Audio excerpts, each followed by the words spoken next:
que barulho é esse que sai do trono? Que vozes são essas? Que melodias são essas? Que sons são esses? Ou seja, é possível comunicar aspectos da beleza de Deus, da presença de Deus.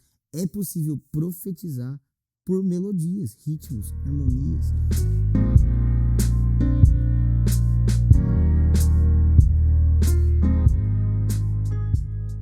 Sejam bem-vindos a mais um bate-papo. Eu tô aqui com um amigo muito especial, Alessandro Vilas Boas. Tá aqui na cidade, pregou no culto ontem. Fiquei sabendo que deu roda fez volta na quadra de fila para as pessoas entrarem na igreja. Tava um calor muito bom. Tava quente lá. Mas a gente está muito feliz de te receber aqui na nossa casa. E hoje a gente vai estar falando um pouquinho sobre composição, sobre vida de igreja local, sobre vida do músico, do líder de louvor. Tópicos que a gente gosta, que é importante para nós conversarmos. Mas fala um pouquinho de você, Ale. Como que você tá? Todo mundo já sabe quem você é, mas o que você tá fazendo na vida hoje? Você deu uma sumida? Gente, primeiro acho que eu também só queria agradecer. Acho que a amizade que a gente tá construindo tá sendo muito boa, assim, tava falando com o Vini ontem também. Quando eu cheguei aqui em Floripa ontem, eu acho que é a primeira vez que eu ministro em Floripa na vida, né? Sério? E aí eu tive uma sensação muito boa, assim, de que eu tava chegando em casa mesmo, assim, então tô bem feliz de estar aqui.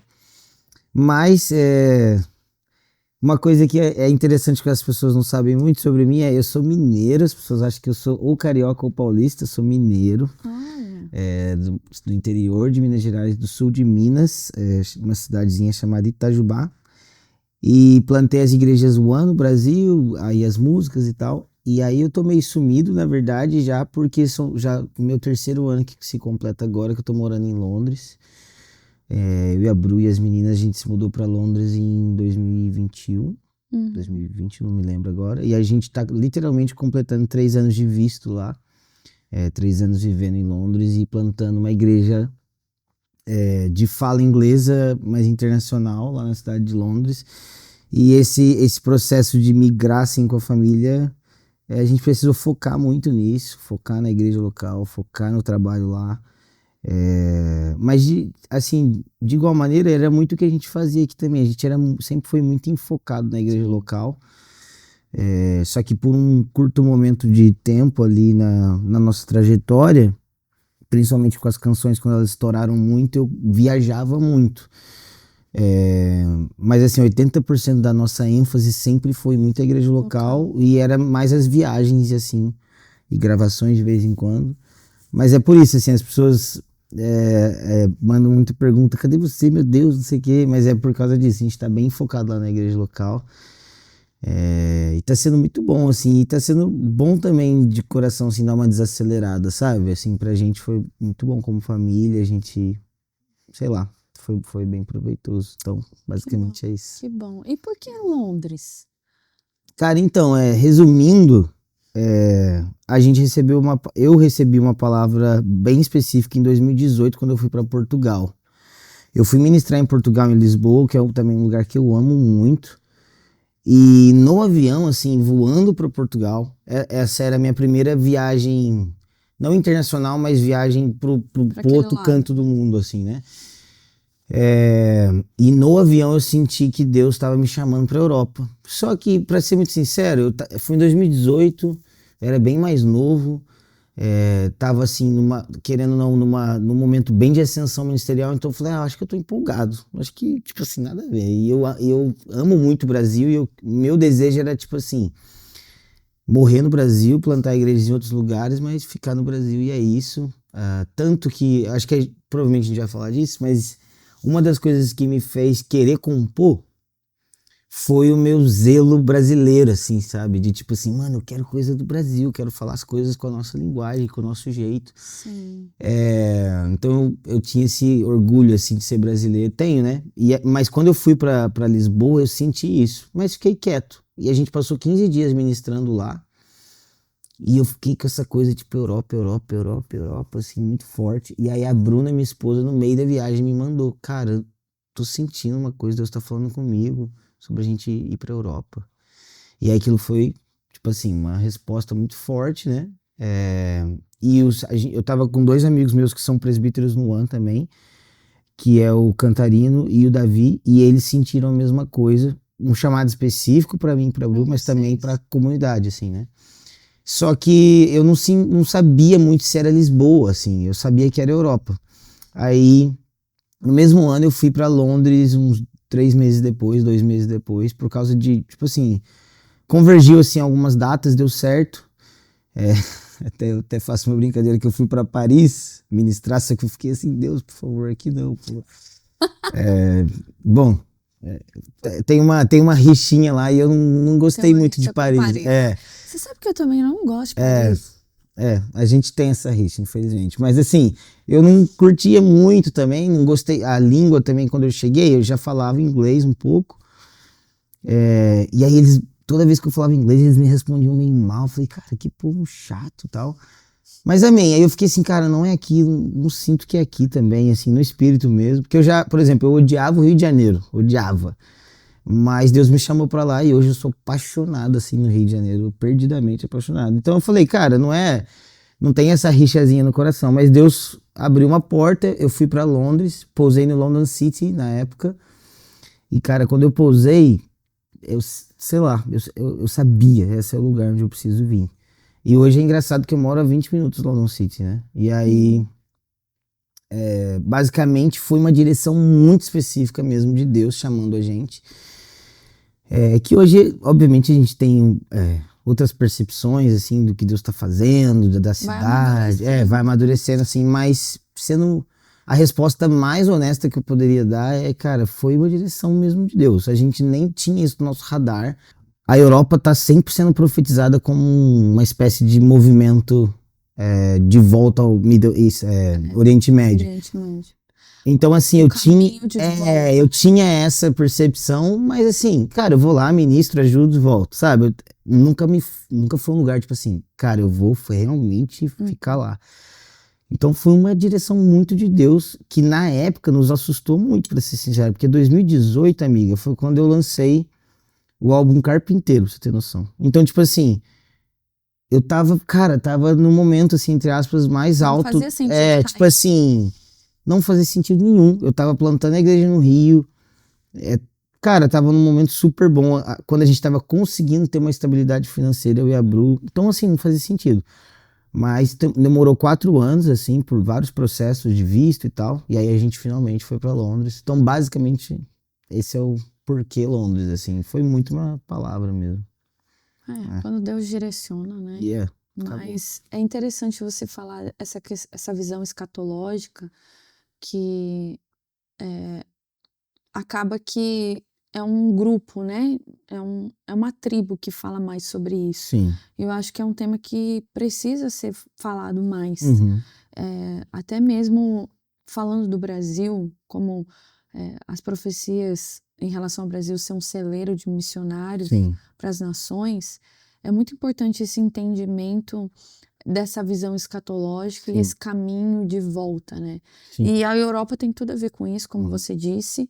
A gente poderia ficar falando aqui horas e horas só sobre esse assunto, mas basicamente, resumindo, né, assim como Jesus disse, né, de pregar o evangelho em Jerusalém, Samaria, e os confins da terra. E os confins da terra. Existe um caminho de volta dos confins da terra de volta para Jerusalém. E vai ser aonde então o evangelho vai ser pregado nos 4 cantos da terra. Jesus vai vir, vai reinar. E resumindo é isso. Vai estudar um pouco mais para saber mais. Mas o ponto é a Europa. Muitos dizem que a Europa está fria, que a Europa está esquecida. E não é bem assim, né? Ela está nos planos do Senhor. E é um lugar que tem sua importância na história da igreja e vai continuar tendo. E como que você enxerga isso? Eu vejo assim, sabe, amiga, que as pessoas... Quando a gente fala de missão, as pessoas precisam achar uma coisa triste. Porque se não tiver uma coisa triste, não dá pra ter missão, entendeu? Então eu acho que um pouco desse terror que pinta sobre a Europa é pra justificar a missão. Tá entendendo? Então, tipo assim, é um país muito rico, então é muito frio, não tem ninguém, ninguém ama, ninguém... Gente, não é assim, sabe? Tem dificuldades muito reais, existe realmente... Por exemplo, a Itália, se não me engano, acho que eles têm 2% de cristãos. Então, assim, são números assustadores. Não é tão simples assim, não é uma coisa, ai meu Deus, tem um avivamento acontecendo. Não, mas também não é esse terror que é pintado como se tudo que acontece lá é ruim, as igrejas estão todas ruins, não é. Morando lá, assim, por 3 anos agora, mas eu moro há 3 anos, mas eu vou na Europa desde 2018, então eu tenho uma espécie de experiência, assim, e assim, eu conheci tantos jovens que se converteram na Europa, inclusive brasileiros, que tipo, foram para a Europa e se converteram lá. Tenho conhecido nativos, né, europeus dos diferentes países que estão experimentando coisas incríveis com o espírito, assim, coisas muito genuínas mesmo.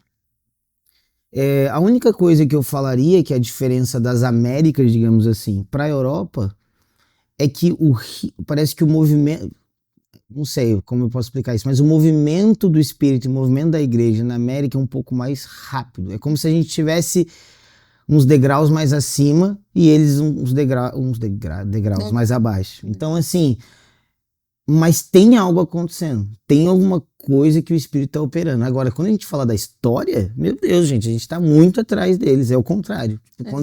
Quando você para falar de teologia, de maturidade, de cultura, algumas discussões que a gente, assim, aqui no Brasil, a gente gasta horas e horas, seminários e seminários discutindo, sei lá, fofoca, vestimenta, como se portar. Eles nem falam disso, porque eles são muito mais maduros, a verdade é essa, é muito mais... Inicial. Exato, a cultura deles em si é mais madura em alguns sentidos. Então, assim, não é a Europa que eu tô experimentando. Existe um lado muito dolorido na Europa, como existe um lado muito dolorido no Brasil, por exemplo. Como tem cidades no Nordeste, cidades... Eu me lembro em São Paulo, eu pregava na rua lá de São Paulo, e uma vez um menino, se eu não me engano o nome dele era Matheus, e ele veio, eu fui pregar pra ele, assim, bem... Assim, tinha descoberto os dons do Espírito, então tava, né? Nossa, fui pregar pra ele, mal empolgado. Aí ele, cara, eu nem sei muito de Jesus. Aí eu, como assim? Tipo assim. Ele, cara, eu sei que Jesus existe, mas eu não sei. Mas, cara, aí eu falei, me conta um pouco da sua história.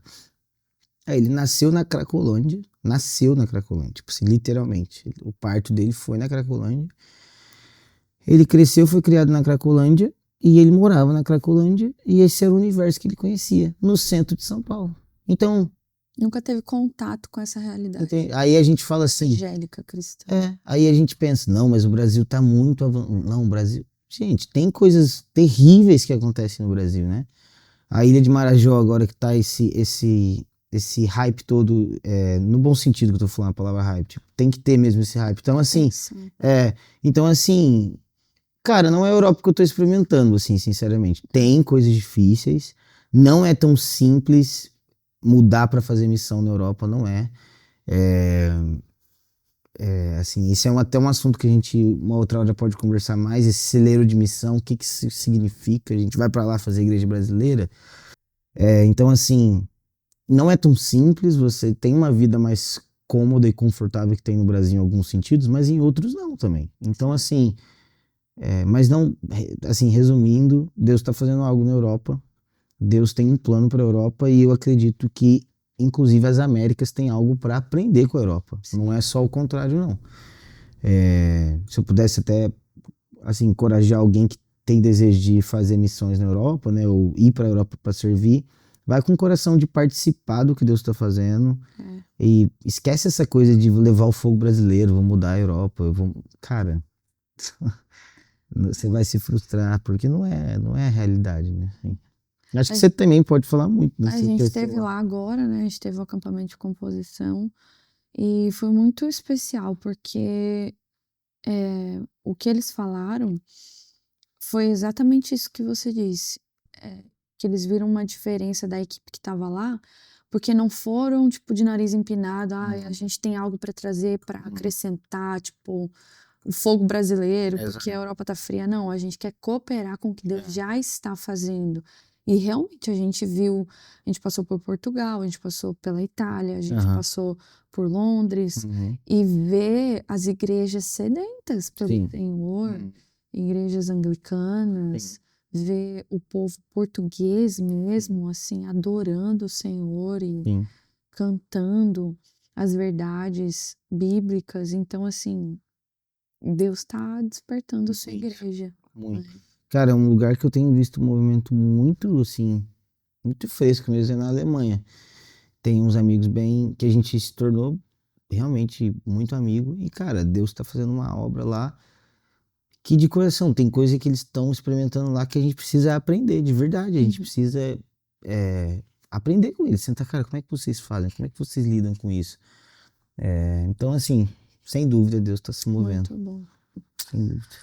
Bom, e música, né? Falando de música, você é músico desde quando? Quando que a música entrou na sua vida? Uhum. Você falou de um zelo aí brasileiro pra querer compor canções. Aonde que a música entrou na sua vida? Então, eu não vim de um contexto cristão, né? Assim, minha família, assim, era cristão católico e uma outra parte é espírita. Mas a gente, obviamente, não tinha, pelo menos dentro de casa, na nossa família, não tinha muito. A pessoa de Jesus não era muito apresentada para nós. Então, quando eu descobri a música, eu ainda estava fora, né? Não era um discípulo de Jesus. Eu descobri a música muito no contexto de querer me expressar mesmo, assim. Então, eu tinha, acho que 9, 10 anos. Eu lembro que eu vi um amigo meu com a mesma idade que eu tocando bateria numa apresentação da escola. Eu falei assim, mano, como assim? Ele tem a minha idade.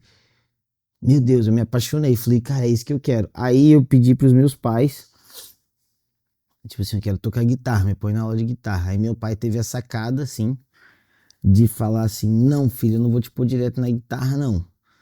Você tem que aprender violão de verdade. Assim, na cabeça, ele nem é músico, assim, mas ele, na cabeça dele, esse era o caminho certo. Aí ele me pôs na época no violão clássico. Então eu fiz 1 ano e meio, 2 anos de violão clássico de nylon. Tinha 10, 11 anos. E esse foi meu início, assim, na música. Só que aí eu tocava violão clássico na aula, chegava em casa e porque o violão clássico me ensinou muita coisa, então eu chegava em casa e eu tirava as músicas de rock, as coisinhas que eu gostava, sozinho. Aí quando eu tinha uns 12, 13 anos, montei uma bandinha e, tipo, desmontei toda a sala da minha mãe, montei a bateria do meu amigo e tal, não sei o que, e comecei a fazer música. Aí foi quando eu comecei a compor já, tipo assim, porque a música, assim, pra mim, tinha um tom de revolução, assim, eu queria me expressar, eu queria falar as coisas que eu tava sentindo, entendeu? Gostava muito, sempre gostei muito de literatura, assim, então, cara, eu queria me expressar, era só isso que eu queria, e eu encontrei na música um jeito de me expressar totalmente. Aí eu comecei a escrever umas músicas, a gente nunca, obviamente, levou isso pra frente e tal, era muito novo também. Só que lá eu acho que com 14 para 15 anos foi quando eu comecei a ter experiência com o evangelho, assim, e tal, me converti. E quando eu me converti, eu só meio que trouxe esse desejo todo de expressar para essa realidade de conversão. Então eu já converti meio que escrevendo, assim, já. Que já era uma prática. Já era uma prática minha. Então, mas basicamente, cara, a música começou assim para mim como uma maneira de expressar meus sentimentos, minha revolta, né? Bem adolescente, assim. Só que depois, quando eu encontrei a Cristo, eu me apaixonei muito, porque a igreja que eu converti, ela tinha uma influência muito forte do movimento de adoração extravagante, de 2000. Dos anos 2000. Uhum. Então, tipo, David Keelan, Cirilo, Casa de Davi, Asas da Adoração, esse estilo, assim, tocava muito na minha igreja. E, mano, eu me apaixonei por essa pegada. Eu entrei no grupo de louvor tocando baixo, na verdade. Nossa. Eu tocava baixo. E aí era uma bateria, porque era uma igreja muito pequenininha. Era uma bateria, um teclado e um baixo. E de vez em quando um violão, que eu também era o que tocava. E aí, cara, eu me apaixonei pelo lance de improvisar no meio do contexto do flow ali. Cara, eu pirei. Falei, mano, como assim? A gente tá tocando, tem uma coisa que acontece no meio disso, que as pessoas começam a sentir isso, tipo assim. Então, aquilo ali meio que me fascinou e eu comecei a compor dentro disso, dentro dessa realidade de mover, digamos assim. E aí foi se desenvolvendo, assim. Então, as minhas composições sempre foram muito parte do meu processo com Deus mesmo, Expressar. Sempre. Quando a gente fala sobre, né, música no contexto de igreja local, porque a gente poderia falar sobre várias vertentes aqui, mas a música ela tem um papel muito importante, né, principalmente na igreja local. Você falou aí, como assim a música tem esse poder de mover o coração das Uhum. pessoas? Mas principalmente dentro da igreja, quando a gente está cantando as escrituras, Uhum. a palavra de Deus que é viva, né, que é como uma espada de dois gumes, como a Bíblia mesmo diz, ela penetra o coração. Quando as canções que a gente canta determinam o que a gente acredita sobre Sim. quem Deus é. Sim. Já dizia, né, um velho autor, me mostre as canções que a tua igreja canta e eu te direi o que ela acredita. Sim. Como você vê isso como parte crucial, né, do crescimento e do amadurecimento da igreja? Uhum. Falando de música e adoração. Até esse é um processo que até aconteceu muito comigo, assim, que eu me apaixonei pela igreja de Jesus mesmo. Aí eu já tava na faculdade e tal, comecei a ter experiências a respeito da igreja. Mas eu me apaixonei pela igreja cantando as músicas de 2000, no sentido de que eles falavam muito, né, da noiva e do amado e E tal. moldou, né, a visão da Isso. igreja. Então eu, assim, caraca, velho, a igreja. Eu lembro que eu morava em Londres nessa época. Uhum. E isso chegou lá, na Chegou. nossa comunidade brasileira. E eu lembro da gente cantando Vem Minha Noiva. Tipo Isso. assim, e era uma linguagem muito nova. Isso, é tipo assim. Que nunca eu tinha ouvido tenho falar. Noiva. E de repente você se vê como noiva. Isso. E o teu entendimento abre, assim. Exato. Né? Exato. Isso começou a acontecer comigo. Só que aí nesse processo todo, eu, obviamente, já pulando alguns anos, eu comecei a pastorear, discipular pessoas e tal. Então as minhas canções, elas começaram, na verdade, uma experiência muito pessoal. E ao longo dos anos elas foram se tornando doutrina para a igreja, entendeu? Então, assim, hoje eu acho que os pastores locais e os líderes de adoração, digamos assim, eles precisam andar muito em comunhão, tipo assim, muito junto, porque as canções que uma igreja local canta precisa estar muito alinhado com a pregação que o pregador prega, porque essa é uma estratégia que a Reforma usou, que as escrituras usam, os apóstolos cantavam canções, os salmistas, né, obviamente. A estratégia não mudou. O próprio Moisés tinha canções e poemas, digamos assim. Então, assim, as canções, elas são doutrina cantada, elas são as escrituras sendo cantadas. Elas podem ter uma expressão mais de experiência, digamos assim, ou algo assim, o que eu não acho completamente inválido, mas, cara, quando a gente está compondo no contexto de igreja local e fora também, a gente está ensinando. É ensino, né? Então, até falando de arte, assim, num contexto geral, eu tenho pensado muito nisso, sabe? Que a gente enfraqueceu demais a arte, não só dentro da igreja, mas fora também. E o peso didático, o peso de ensino da arte. Então, hoje em dia, a gente vê as igrejas muito comprometidas em levantar políticos, como se os políticos fossem resolver todos os problemas, sendo que político não muda a maneira de pensar, a arte que muda, né? Então, tipo assim, o político ele pode mudar as coisas mais pragmáticas e práticas de uma nação, mas a arte ela tem poder de realmente reformular a maneira que eu penso, o pensamento. E eu tenho visto isso acontecer assim no Brasil, desde a adoração extravagante, depois de alguma maneira teve um limbo assim, na minha opinião, que foi a época que começou a traduzir música sem parar. Não sei se você estava no Brasil nessa época, mas Foi quando eu cheguei. Era tipo assim, mano, não tinha. Tradução atrás de tradução. Era só tradução. Você entrava numa igreja e era só, tipo, música de fora. Aí, na minha opinião, ali em 2011, 12, 13, começou de novo a aparecer músicas. Eu me lembro até teve um CD do F-Hop que é Só Quero Ver, da Laura e eu acho que do Felipe. Primeiro álbum. Cara, essa música eu lembro de escutar ela chorando assim. Meu Deus! Finalmente! Tipo, eu lembro até hoje, eu tava contando isso pra alguém.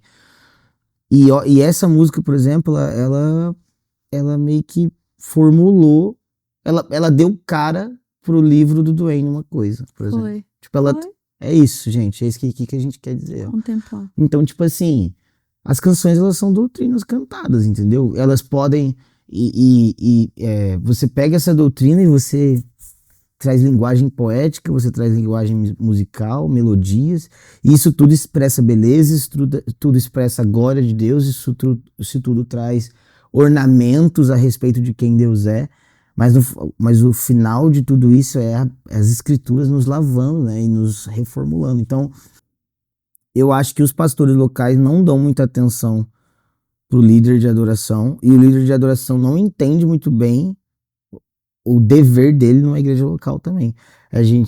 Eu costumo falar isso muito, assim, sabe? Que eu vejo muito líder de adoração focado em melhorar o louvor de domingo, o que é válido.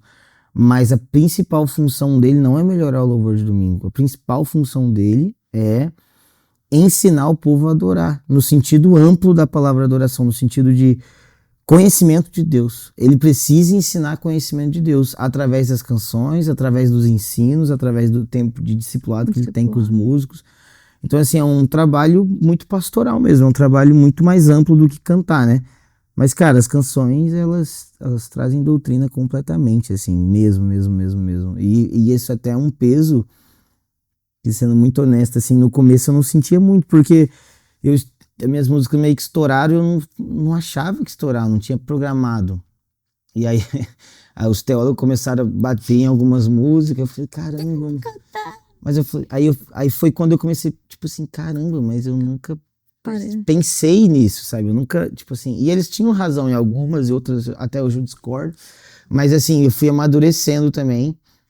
E, cara, é muito. Elas realmente moldam o que uma geração vai pensar e como a geração vai se mover. É um trabalho de muito temor mesmo, assim. Eu gosto de dizer que muitas pessoas falam, meu chamado, né? Meu chamado é ser líder de louvor, meu ministério. E quando a gente olha para o que Paulo fala sobre os ministérios, eu vejo que o líder de louvor, ele passeia ali pelos ministérios, né?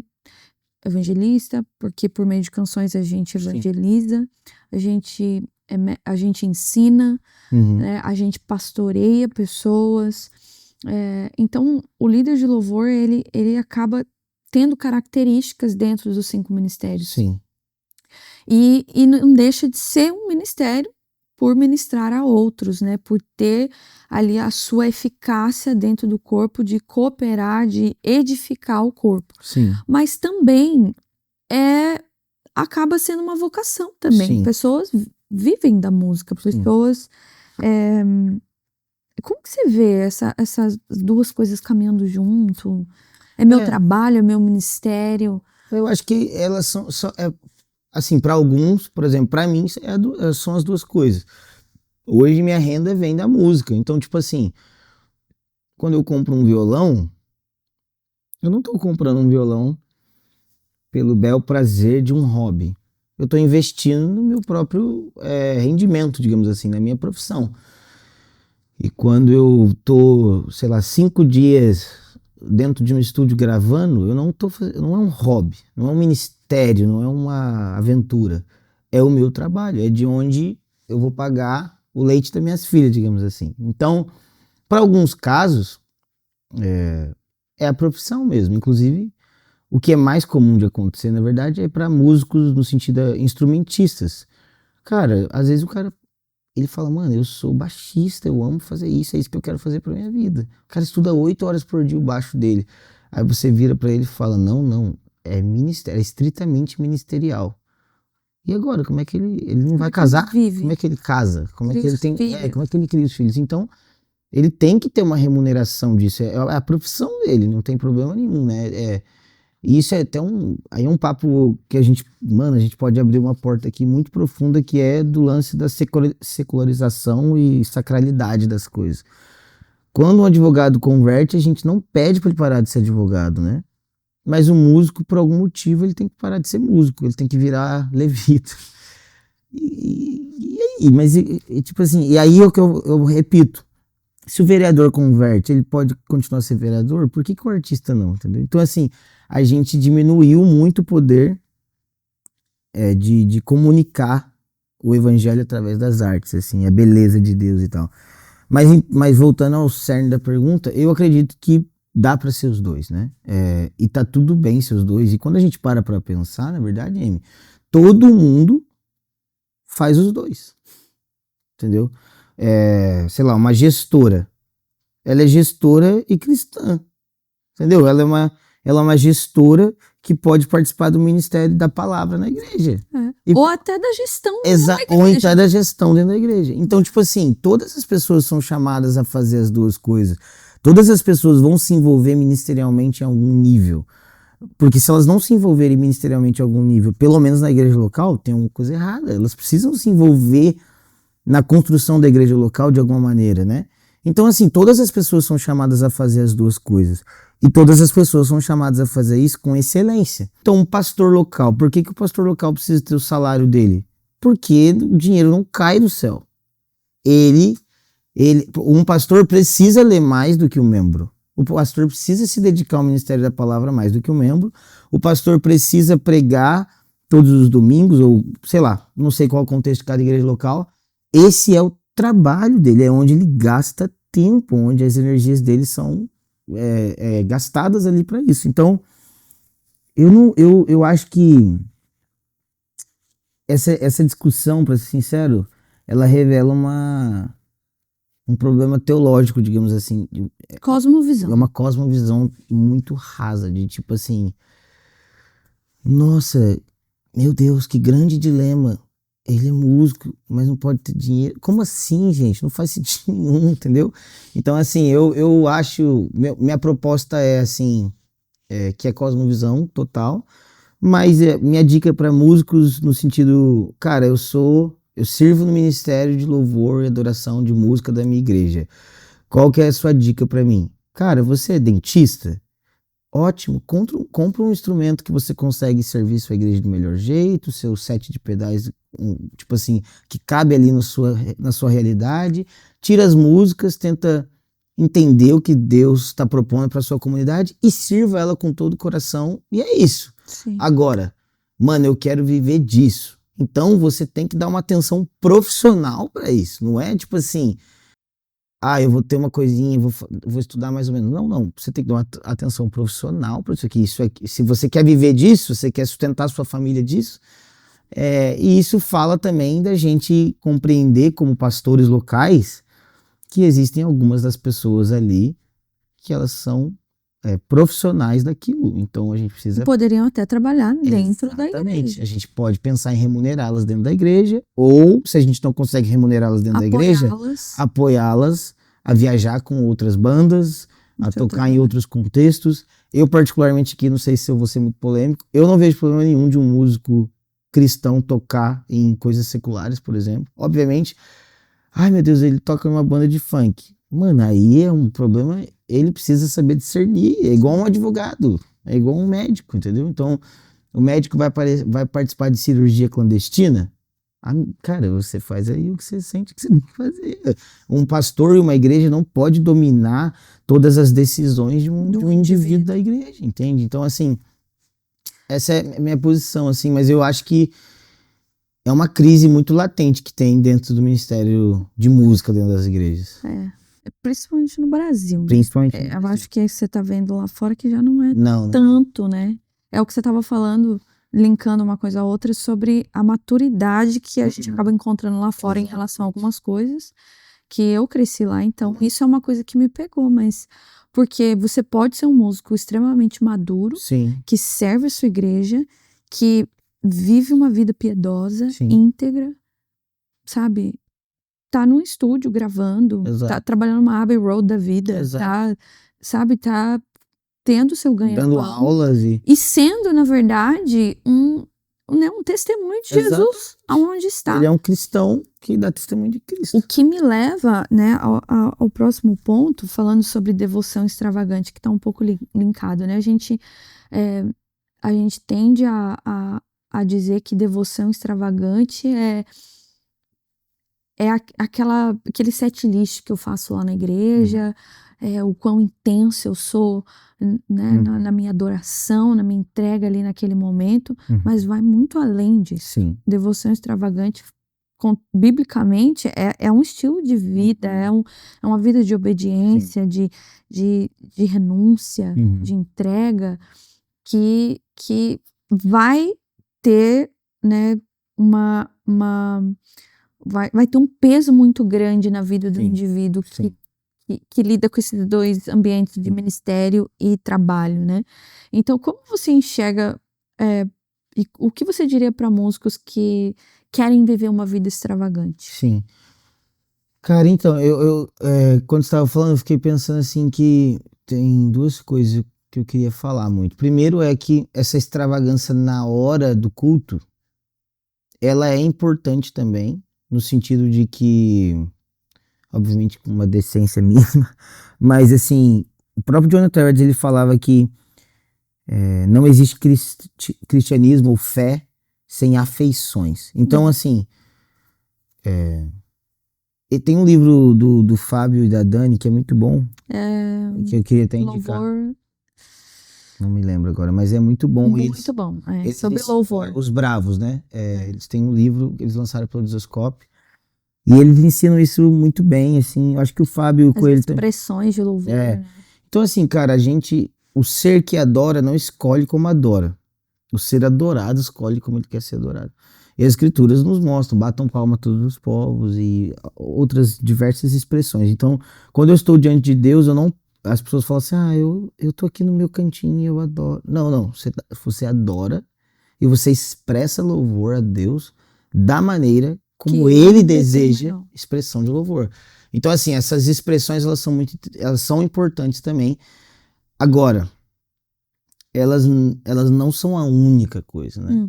Elas fazem parte do momento de culto ao Senhor, mas aquilo ali não diz que eu sou extravagante em devoção ou que eu sou uma pessoa piedosa. Aquele momento não fala que eu sou piedoso, mas na verdade, o pós e o antes daquele momento, ou seja, a vida que eu vivo demonstra essa piedade.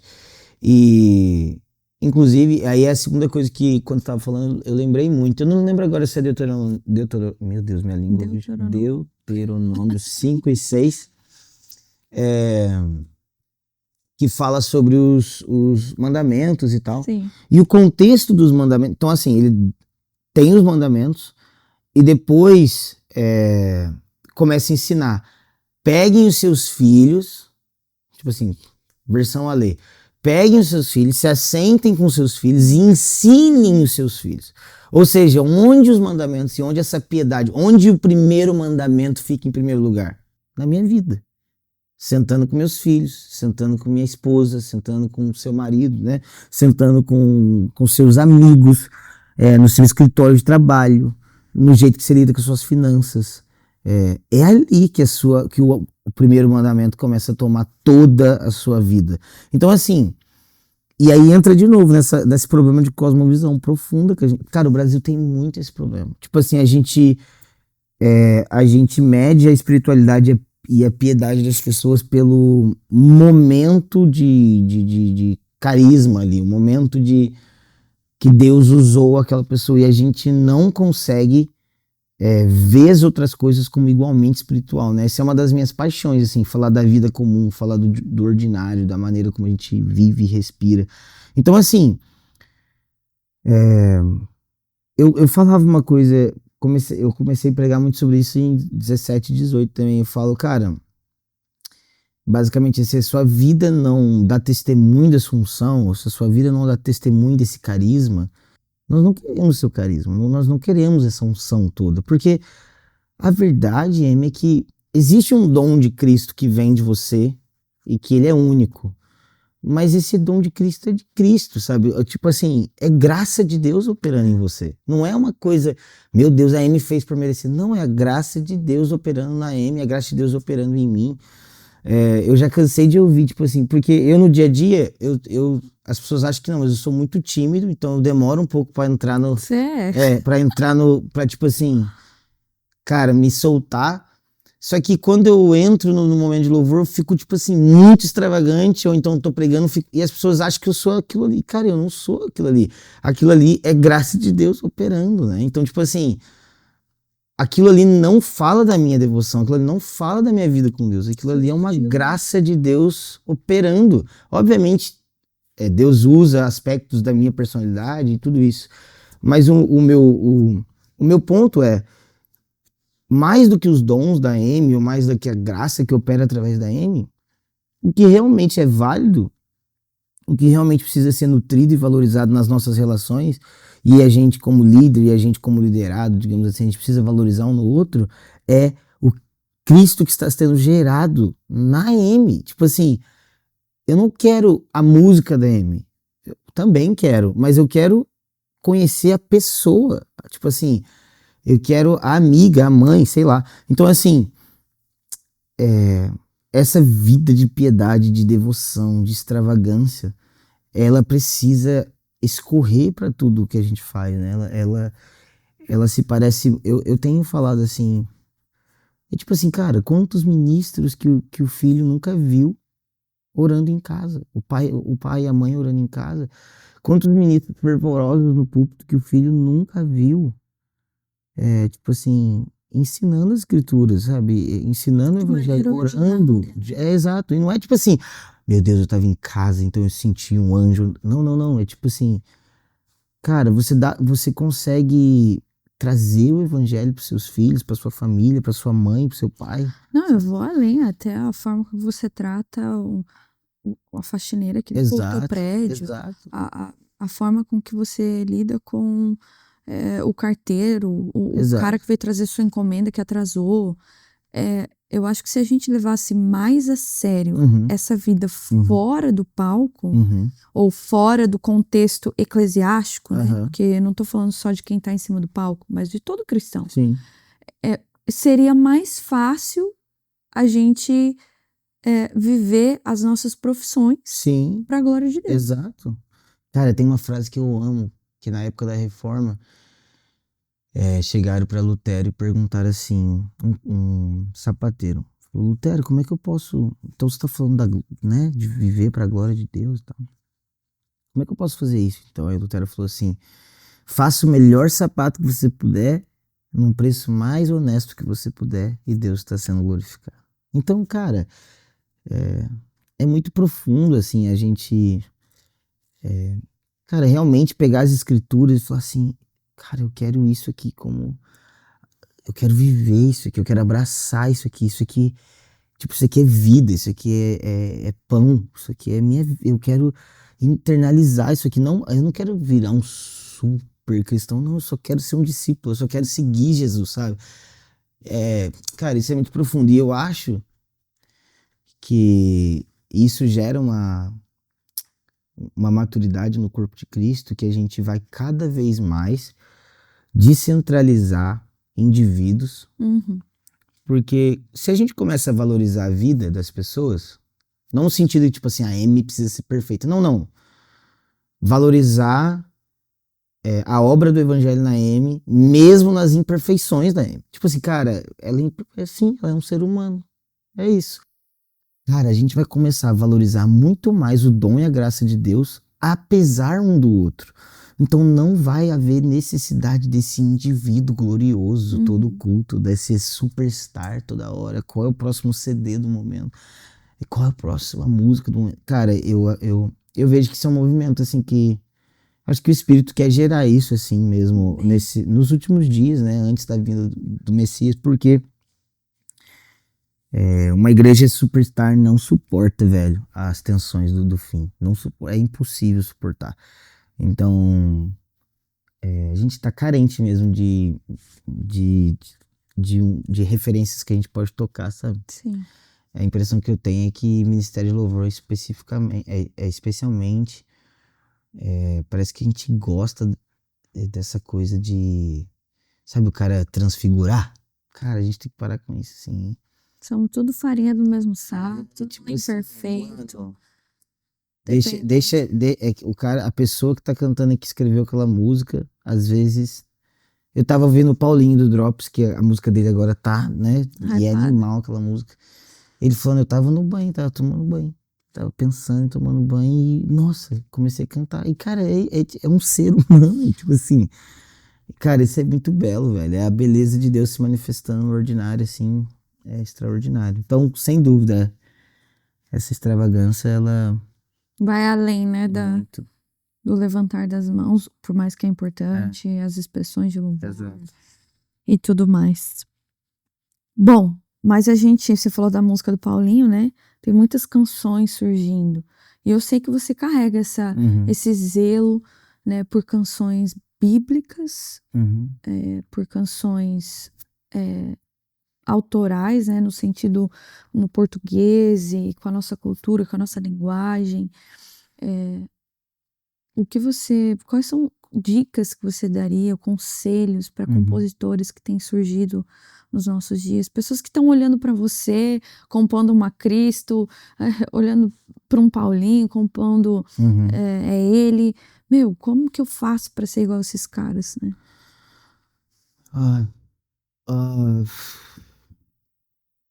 Tem algumas coisas assim que eu tenho usado pra mim, assim, que eu tenho valorizado na minha vida, assim, e que tem funcionado pra mim, assim, que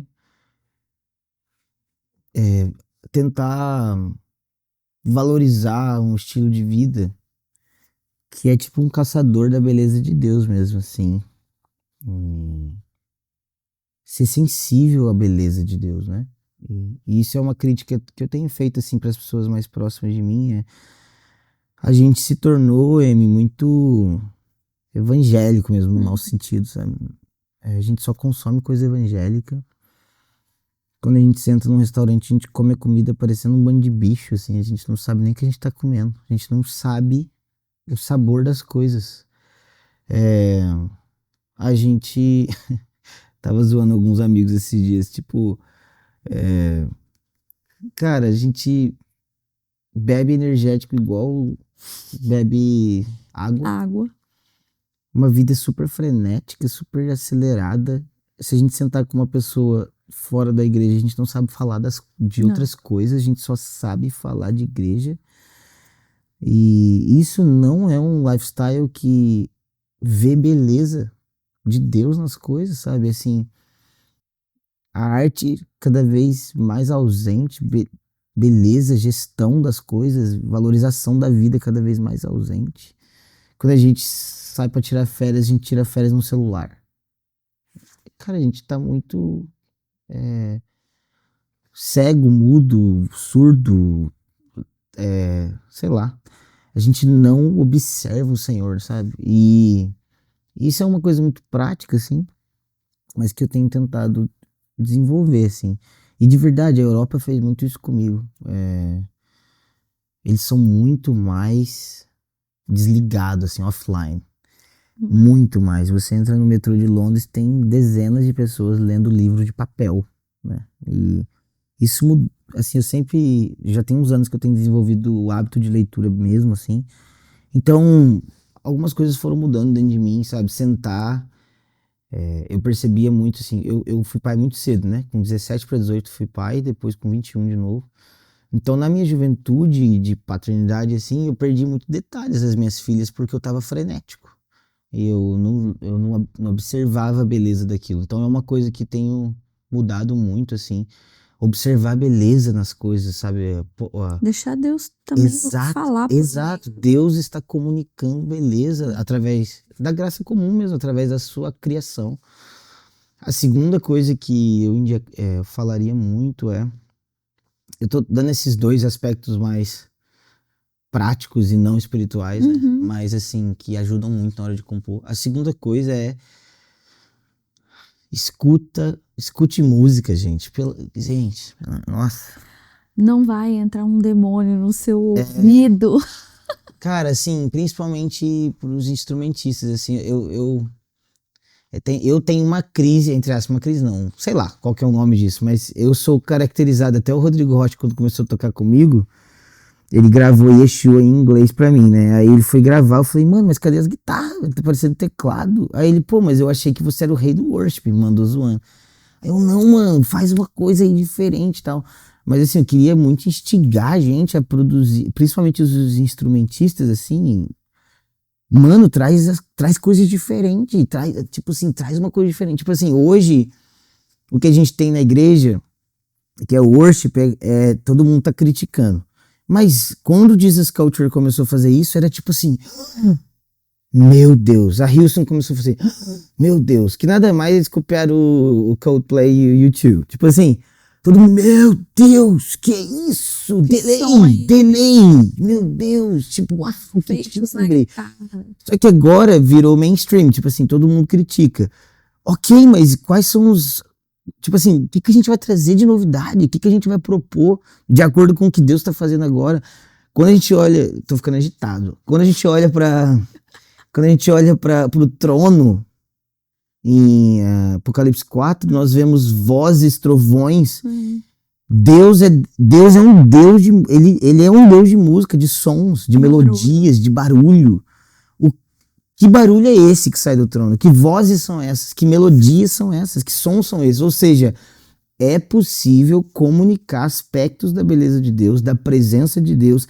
É possível profetizar por melodias, ritmos, harmonias.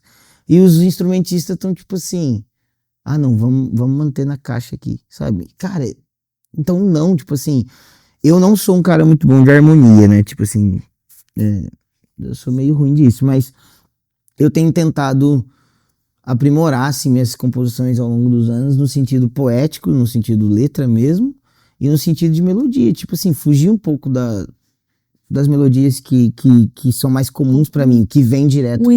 O esperado. Exato, né? tipo assim, cara, como eu posso fazer essa melodia comunicar o que eu tô sentindo, sabe? E isso é possível, gente.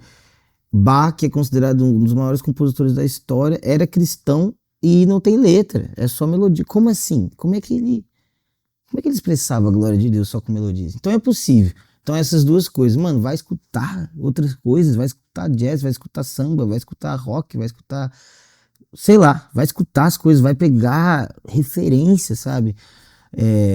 Por exemplo, falando no contexto de sala de oração, por exemplo, que é mais na nosso ambiente, assim. O cara vai fluir. Aí o batera não consegue tirar uma carta da manga, ele não tem um groove diferente, ele não tem uma crescida diferente, a não ser tá. E agora a gente vai pra onde? Aí a pessoa vai entrar vai entrar orando. Cara, sei lá. Mano, eu vou ler Joel 2 e tá assim, ó. Gente, meu Deus, é Joel 2, faz uma coisa diferente aí, velho. Sei lá, vai estudar música africana, vai aprender uma coisa, sabe? Então, tipo assim, mano, isso, se a gente não vive vida de igreja, se a gente não tem realidade de vida de igreja, a gente vai continuar compondo coisas que as pessoas cantam assim as mesmas palavras. E não traz profundidade para as pessoas. Porque é uma experiência que a gente teve, uma coisa que a gente sentiu, não tem vida naquilo. Então, vida de igreja, até porque nós não queremos produzir canções individuais, no sentido que é o meu tempo com Deus. Isso é muito valoroso.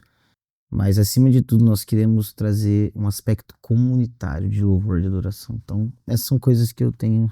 Muito boas dicas, muito boas. Grato. Fugir um pouco do óbvio. Por último, Ale, curiosidade, porque é a minha música favorita. Tu És Tudo. Eu amo muito, é a minha também. Meu Deus, essa música pra mim, ela faz parte da minha vida. Mas você já me contou, eu não sei se já falou em algum outro lugar sobre ela, mas da onde que ela surgiu? Então, foi um pouquinho antes de ir pra Londres. Não, que eu escrevi? Não, eu lancei ela antes de ir pra Londres. Mas eu escrevi ela na mesma época que Yeshua. Na mesma... Acho que eu tava de Deus naquela época. Foi uma época muito boa, assim, de compor pra mim. Foi Fogo Nunca Dorme, essa. Tu és tudo, Quero Conhecer Jesus. Teve que ser mudado. Foi tudo nessa época aí. Mas Tu és tudo, antes de casar, foi ali eu tinha 20 anos, eu acho. Foi antes de casar. E eu e a Bru, a gente tava muito duro, assim, de grana, muito duro mesmo. E eu lembro que eu tive uma conversa com meu pai. Meu pai, ele é bem estratégico, assim, businessman. Ele, filho, o que você tá fazendo? Você tem 20 anos, você tá formando ainda, por que você não... E eu acho que ele tava certo, assim, é o que um pai tem que fazer mesmo.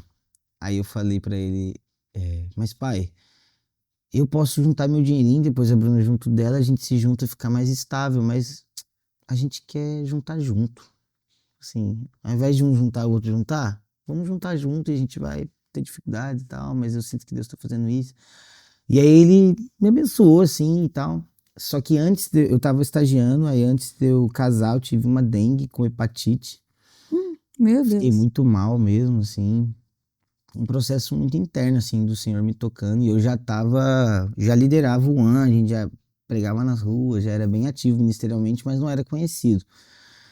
E aí eu mudei pra minha casa com a Bru, que eu ia morar com a Bru, ainda não casado, mudei antes, morava em São Paulo, ela tava ainda morando com os pais.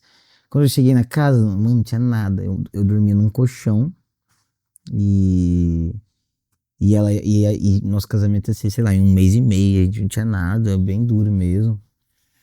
E aí um dia eu tava em casa com o violão, e aí eu comecei a dedilhar a melodia, né, que é... E, mano, eu comecei a tipo assim, sei lá, a música foi saindo de mim como uma expressão mesmo. E aquela parte, tu és tudo que eu quero ser tudo. Foi tipo assim, eu tô nesse momento de necessidade físicas, assim, mas eu sei dentro de mim que todas as minhas ambições e tudo que eu preciso, todo o alvo da minha vida, sabe, a coisa suprema eu quero ser como o Senhor e conhecê-lo profundamente, assim. João 17:3, né, o capítulo todo de João 17 tipo, é minha parada, assim, minha mensagem.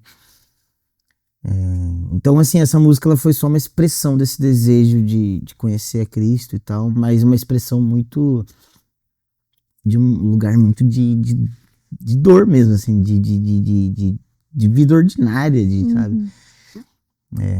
Então, mais ou menos ela surgiu nesse contexto, e aí como um selo em meu coração, tu és meu tesouro.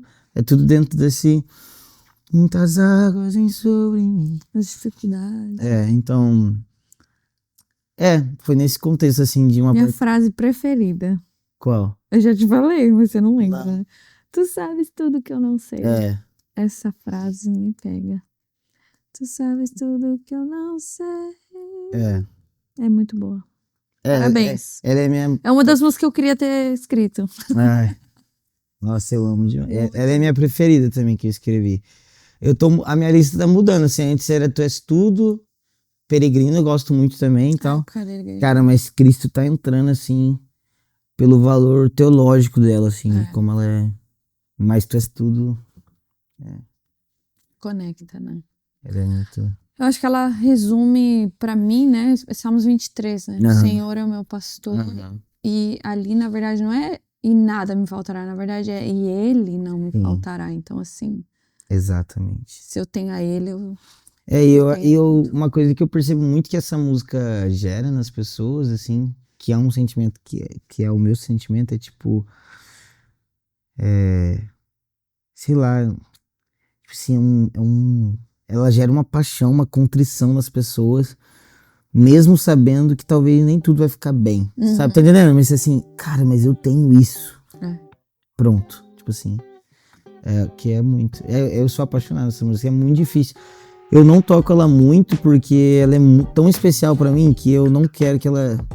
Não quer enjoar dessa. Não, e é tipo assim, às vezes ela vira hit, sabe? As pessoas não, sei lá, mas ela, putz, ela é muito. Parabéns. É algo do Senhor. Mas é isso, irmão. A gente poderia ficar aqui falando várias horas, mas só queria agradecer. Não, Tem sido prazer. um refrigério de verdade pra mim e pro Vini crescer em relacionamento Sim. com você e com a Bruna. Sim. Pra nós, a gente sabe que vocês não interagem a partir de interesse, mas sim de verdade, de sinceridade. E a nossa família tem aprendido a amar a sua família. E saiba que você pode contar com a gente. Amém. Assim como eu sei que a gente pode Sim. contar com vocês também. Sim. Tamo junto. E agora é tradição, férias em Londres. Amém. É isso, gente. Senão a gente vai ficar aqui até o final da noite. Deus abençoe vocês. Até a próxima. Tchau.